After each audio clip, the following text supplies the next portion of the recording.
कोई कहीं का गुरुजी बनाएंगे, कोई कहीं का गुरुजी बनाएंगे, सब गुरुजी बनाएंगे। पर शिव पुराण कहती है कि 50 बार विचार करना तब किसी को गुरु बनाना। 1000 बार सोचना तब किसी को गुरु बनाना।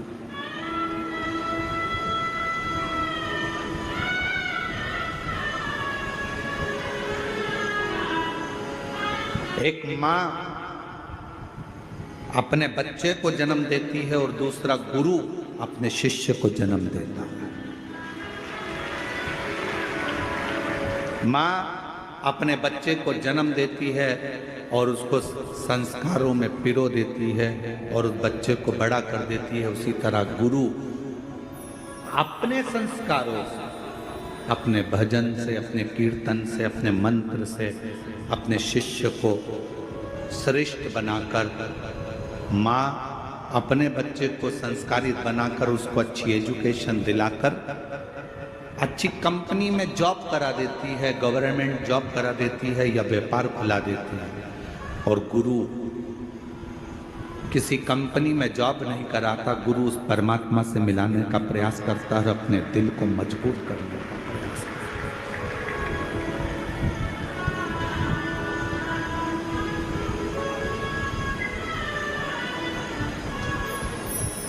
ढूंढो, कभी ऐसा गुरु मत ढूंढना जिंदगी में जो दूसरों की बुराइयों में लगा हो। कभी ऐसा गुरु मत ढूंढना जिंदगी में जो दिन भर निंदा में लगा। कभी ऐसा गुरु जीवन में मत ढूंढना कि जो लोगों के लिए अपशब्द कहता हो। कभी ऐसा गुरु मत ढूंढना जो जिंदगी भर बस श्राप देता हो, बद्दुआ देता हो, अपशब्द कहता हो। जिसके मुख से कभी भगवान का नाम प्रबलता में नहीं निकला, जिसके मुख से कभी गौ माता के कल्याण की बात ना निकली हो, जिसके मुख से कभी राष्ट्र के कल्याण की बात ना निकली हो, जिसके मुख से संसार के उद्धार की बात ना निकली हो, जिसके मुख से कभी छोटी बेटियों को बचाने की बात ना निकली हो, ऐसा गुरु नहीं चाहिए।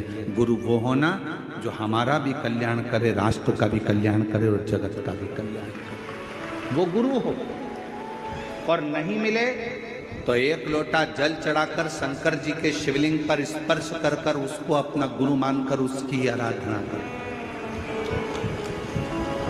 वो भी नहीं मिले, अपने घर में अपना पति है, उस पति को ही उसके वचन का स्मरण कर कर, उसी को परमेश्वर मानकर, उसी को गुरु मानकर, उसी की आज्ञा का स्मरण करना प्रारंभ कर दो। अपने घर में बुजुर्ग माता पिता है, अपने घर में बूढ़े सास ससुर हैं, उनको गुरु मानकर, उनकी आज्ञा का सिरोधार्य कर कर, उन्हीं की सेवा कर कर, उनको गुरु मानकर अपने जीवन का कल्याण कर। अपने घर में कोई बुजुर्ग है, कोई बूढ़ा है, बुजुर्ग है, बहुत ज्ञानी है वो, उसने जिंदगी के थपेड़े बहुत खाए हैं, कोई ना मिले तो उसको गुरु बना लो। देवऋषि नारद का एक प्रसंग बड़ा सुंदर है। देवऋषि नारद जैसे ही भगवान विष्णु के दरवाजे पर पहुंचे तो भगवान विष्णु ने देखा देवऋषि नारद आए हैं, सिंहासन पर बैठ गए। देवऋषि नारद जब चले गए तो भगवान नारायण ने लक्ष्मी जी से कहा, जहां पर नारद बैठा था वहां गाय के गोबर से लीप दो। गाय का गोबर लाओ, लीपो। लक्ष्मी जी ने पूछा, देवऋषि नारद आकर बैठे थे कुर्सी के ऊपर, सिंहासन के ऊपर, और आप कह रहे हो कि उसको लीपो, उसको लीपो।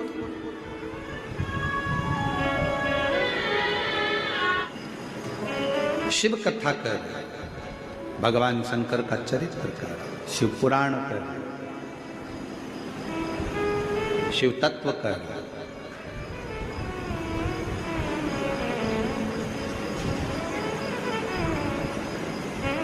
देवऋषि नारद जिस सिंहासन पर बैठे थे वहां गोबर से लिपा रहे हैं भगवान नारायण। लक्ष्मी जी ने पूछा क्यों? कहा ये नुगरा है, इसने गुरु मंत्र नहीं लिया,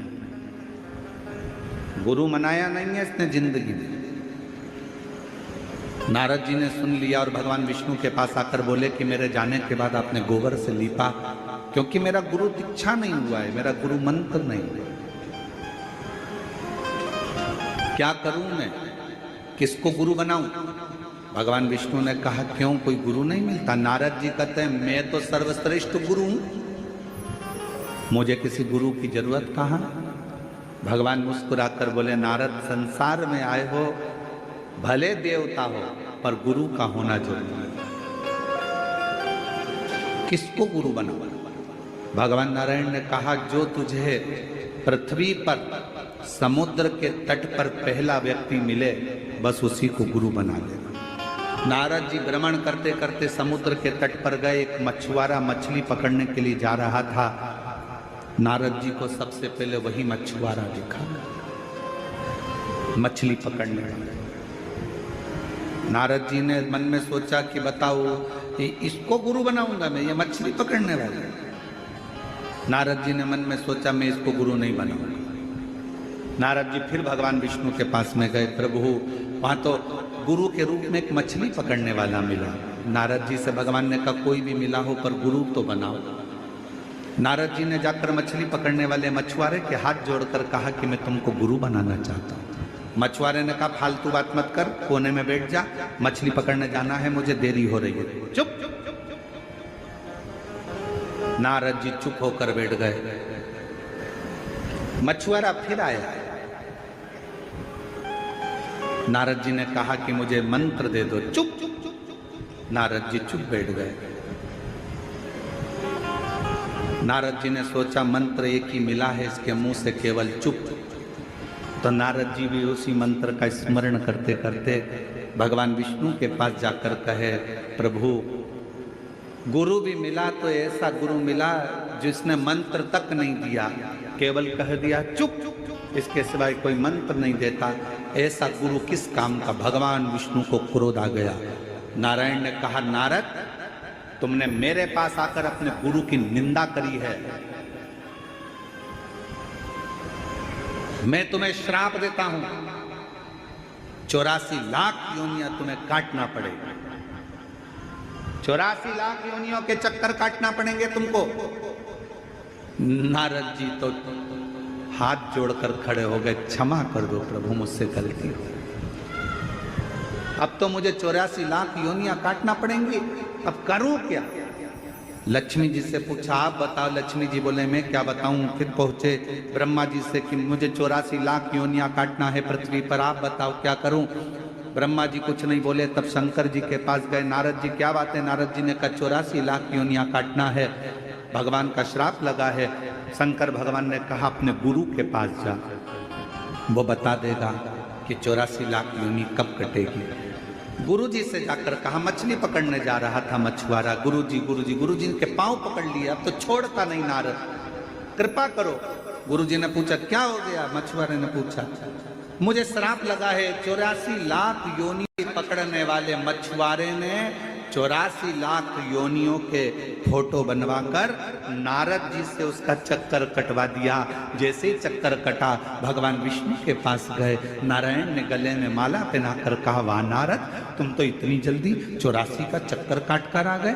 नारद जी ने कहा जिसका गुरु मेहरबान तो पट्ठा पहलवान। महाराज साधारण बात नहीं है, मेरा गुरु मुझ पर मेहरबान हो गया। उसने कहा 84 योनियों के चक्कर बना, फोटो बना और चक्कर लगा, पार उतर जाएगा। भगवान विष्णु ने कहा बस गुरु होता ही ऐसा है, अपने शिष्य का एक क्षण में कैसे भी कल्याण कर देता है, पर करता जरूर है, वो गुरु है।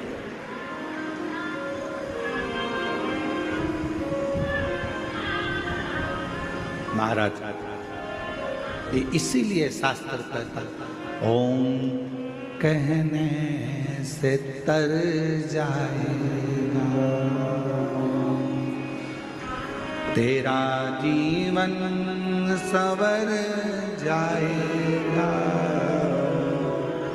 ओम कहने से तर तेरा जीवन संवर जाएगा। आप अपने मुख से जो उच्चारण करते हैं, आप अपने मुख से जो स्मरण करते हैं, आप अपने मुख से जो नाम जाप करते हैं, वो नाम जाप एक ना एक दिन आपको आपकी मंजिल तक पहुंचा देगा।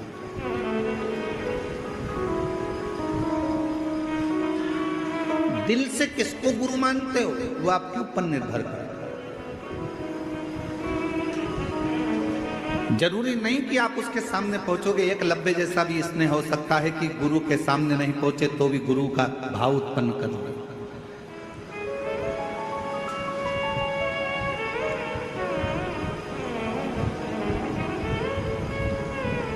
बस हृदय की पुकार, हृदय की। जरूरी नहीं कि कहीं आपको गुरु को ढूंढने जाना पड़े। जरूरी यह है कि अपना दिल कहाँ राजी होता है, कौन है जिसके शब्द हमारे हृदय में पहुंच जाएं और हमें भगवान से मिला दें। बस वो। और गुरु बिन ज्ञान न उपजे, गुरु बिन संशय ना मिटे। जीवन में संशय को मिटाने वाला भी अगर कोई गुरु हो, भले आपकी सास हो, आपके ससुर हो, पति हो, पत्नी हो, यहां तक शास्त्र कहता है माता देवहूति ने तो अपने बेटे को गुरु बना लिया था, कपिल महाराज। कोई तुमसे कहे गुरु जी कैसी बात करते हो, क्या अपने रिश्तेदार को गुरु बना? क्यों नहीं?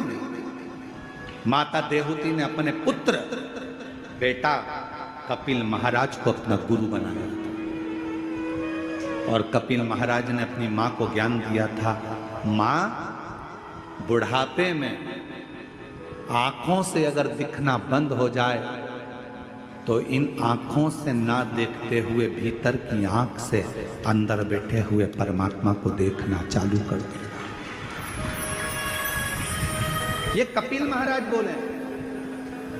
कपिल देव महाराज ने कहा अपनी माता देवहूति से, मां बुढ़ापे में अगर सुनना बंद हो जाए, इंद्रियां काम करना बंद कर दे, तो अपने भीतर की आवाज सुनना प्रारंभ कर दे। कपिल देव महाराज ने कहा, मां अपने भीतर की आवाज सुन। रावण इंद्र को संयम में कर लिया था। रावण ने इंद्र को अपने संयम में कर लिया था। रावण ने इंद्र को अपने वश में कर लिया था। रावण ने 33 कोटि देवताओं को अपने वश में कर लिया था। रावण ने पूरे संसार को अपने वश में कर लिया था। केवल रावण एक चीज वश में नहीं कर पाया था, वो खुद की इंद्रियां थी, जिसको रावण ने वश में नहीं करा था। इंद्र को वश में करना सरल है, पर इंद्रियों को वश में करना कठिन है। ये इंद्रियां बड़ी विचित्र से सुंदर तरीका है।